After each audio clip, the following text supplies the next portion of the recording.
bonjour à toutes et tous. Effectivement, l'énergie, on va en parler. Vous en avez peut-être encore un petit peu avant de déjeuner. Je fais juste un petit mot d'introduction sur ce que c'est que pour nous la recherche en électricité dans la décarbonation. C'est un contexte un peu particulier.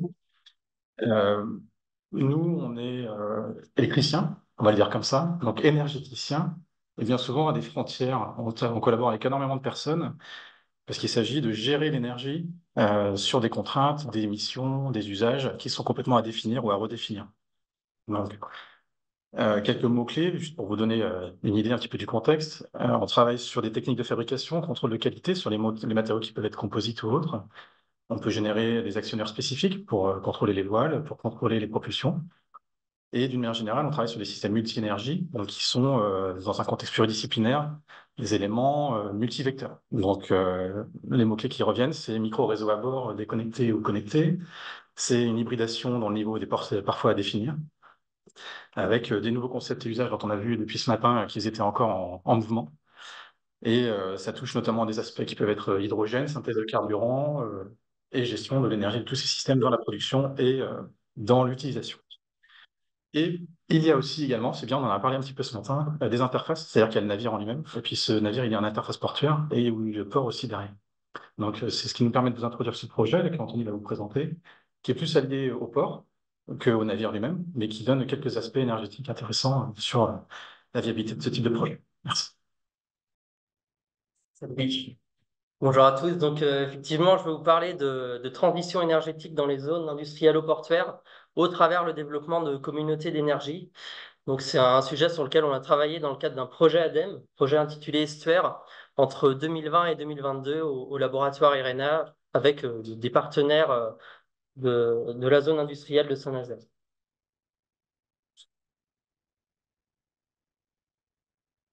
Voilà. Donc, je vais vous présenter d'abord le contexte du projet Estuaire, puis la problématique des communautés d'énergie, de la transition énergétique dans les zones industrielles-portuaires. Et ensuite, on s'attardera sur quelques éléments méthodologiques en termes de gestion de l'énergie et de dimensionnement d'infrastructures dans les zones portuaires.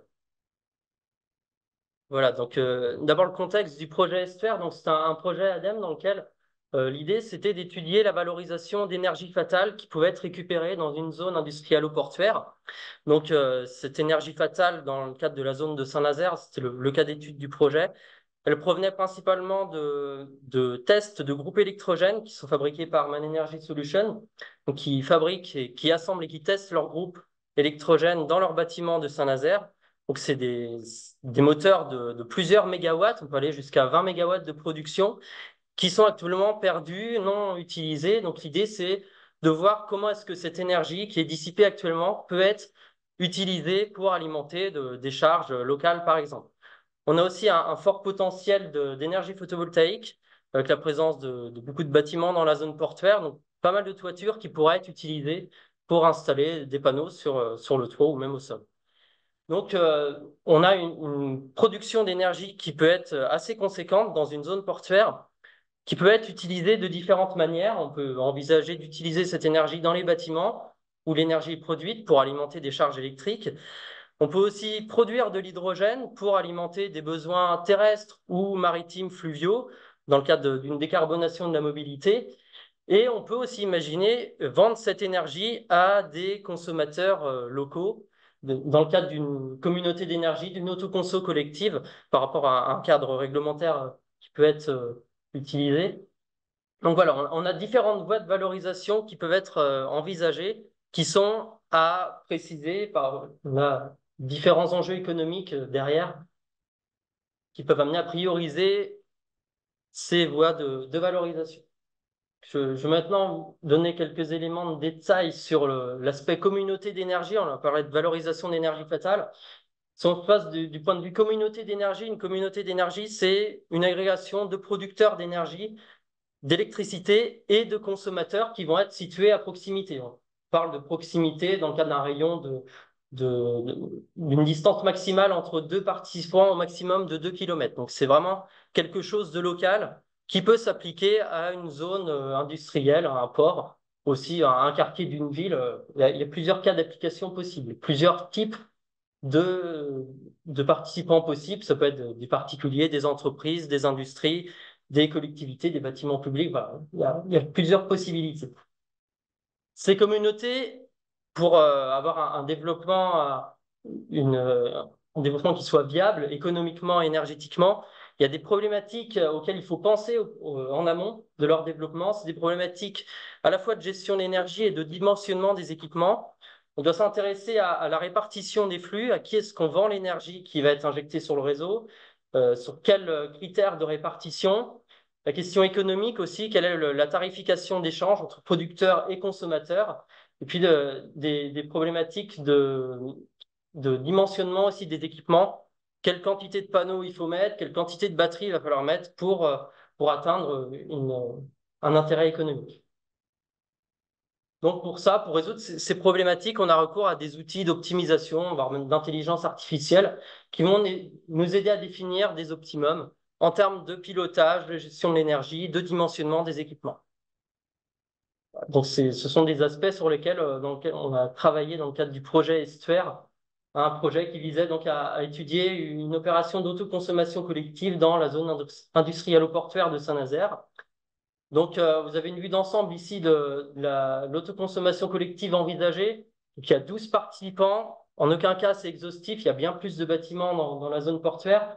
Là, ce sont des bâtiments pour lesquels on avait des données et qui appartenaient aux partenaires du projet. Donc, il y a des bâtiments du port de Nantes-Saint-Nazaire en violet. On a un bâtiment de l'entreprise MAN, des bâtiments de la société IDEA et aussi la base vie des chantiers de l'Atlantique. Et puis, on a un 12e bâtiment qui sera un producteur d'hydrogène pour alimenter des besoins de mobilité, que ce soit terrestre, fluvial, maritime. Voilà, donc on a une diversité de participants dans cette communauté. Certains vont être producteurs d'énergie et d'autres vont être consommateurs. Ça vont être les deux. Donc, on a une diversité de participants possible. D'un point de vue maintenant optimisation, gestion de l'énergie et dimensionnement, il y a plusieurs niveaux à considérer.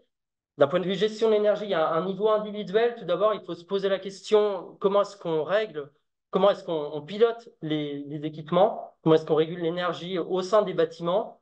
Est-ce qu'on doit utiliser la production pour alimenter des charges électriques, pour produire de l'hydrogène? Est-ce qu'on doit plutôt la vendre aux voisins parce que c'est plus intéressant économiquement? Donc ça, c'est une optimisation qui se fait à l'intérieur des bâtiments. On a une couche d'optimisation qui va se faire plutôt à l'échelle collective, au sein du nœud d'échange d'énergie au niveau de la communauté, où on va se poser la question de l'énergie qui est injectée, à qui est-ce qu'elle est vendue. Et enfin, une dernière couche d'optimisation qui va être plutôt de l'ordre du dimensionnement des équipements de l'ensemble de la communauté, à la fois des panneaux photovoltaïques et aussi des équipements de stockage. Donc, on a un problème d'optimisation assez complexe qu'on segmente en plusieurs niveaux de manière imbriquée. Je ne vais pas rentrer dans les détails en termes de mathématiques et en termes d'optimisation, mais on a un processus qui est multiniveau où on va optimiser la gestion de l'énergie et à la fois optimiser le dimensionnement des équipes. Je vais vous donner quelques illustrations de ces couches d'optimisation.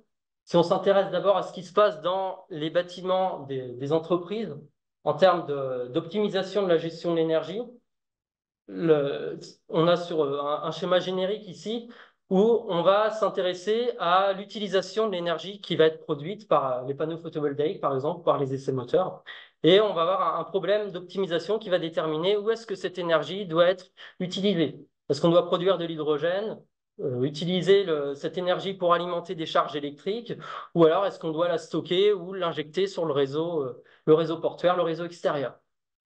Et donc, l'idée de ce problème d'optimisation, c'est de donner des profils de fonctionnement des différents équipements pour indiquer quelle est la valorisation d'énergie à prioriser. Donc, la fonction objectif, elle est plutôt basée sur un critère économique. On va chercher à maximiser le bénéfice sur une période donnée. Donc, on maximise les revenus et on minimise les dépenses de fonctionnement.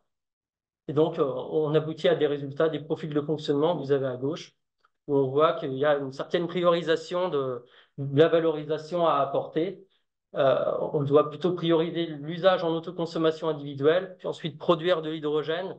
Et s'il y a encore de l'énergie disponible, on va la vendre à la communauté.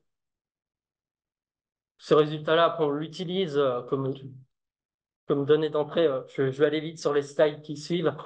L'idée de cette couche d'optimisation au niveau collectif, ça va être d'affecter cette énergie injectée sur le réseau portefeuille entre les différents participants au travers d'une unité de répartition. Donc ça, c'est par rapport au cadre réglementaire. On peut se baser sur une règle par défaut qui est au prorata de la consommation. Donc, ça va être plutôt les gros consommateurs qui vont être favorisés.